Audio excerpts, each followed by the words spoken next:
You know the old saying, no one's perfect. If perfection is something you expect, you're probably stressed out. Learning to accept imperfections in yourself and the world is a philosophy that may improve your life. Cheryl Hunter, a best-selling author and stress expert, discusses how she implemented this principle to become the person she is today. Striving to be perfect causes undue stress in your life. It can accelerate your heart rate and your respiration, but over time it causes chronic stress. There is a Japanese principle called wabi-sabi, which is all about finding perfection in imperfection. Here's how I learned about it. As a teenager, I was abducted by two criminals who promised to make me a model. Eventually, they left me for dead, and that's when the real fight for my life began. I decided how I was going to cope is to never tell anybody what happened.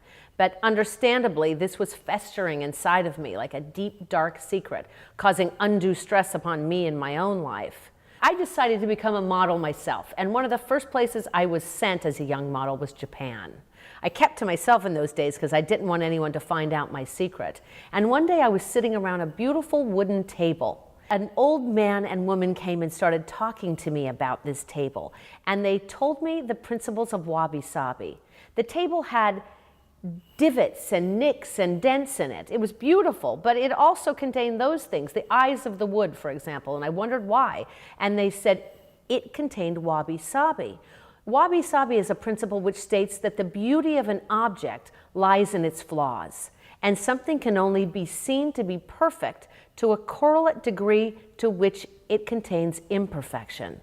I realized that this principle could apply to me and to all of us. And how to apply it to our lives is to realize that the things we have previously thought of as wrong or imperfect about us are really the access to finding perfection. It's a lot of stress to try to be perfect all the time. How I'm fixing that is by just getting something out the door. We can always tweak it later, but let's just start ticking it off the to-do list, tick it off the to-do list. Those are the tools that I'm using to not be paralyzed. One of the things we can do is find our own wabi-sabi, and here's how to do that. Write down some of the failures you've faced or places where you've striven in the past to be perfect but you've come up short. And look to see how you can reinterpret through the eyes of wabi-sabi and look at the things you've previously thought were wrong and find the perfection in them. Another actionable tip to overcome this perfectionism is to be willing to be bad at things. You remember when we were kids and we were perfectly happy failing at things, falling down while learning to ride a bike? Come up with a list of things that you've always wanted to do but you've been afraid to try, because as adults we've got to hold it all together, right?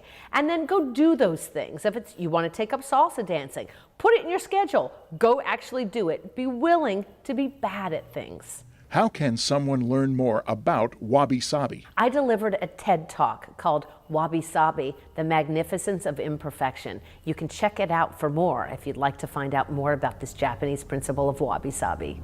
Go to CherylHunter.com/TED.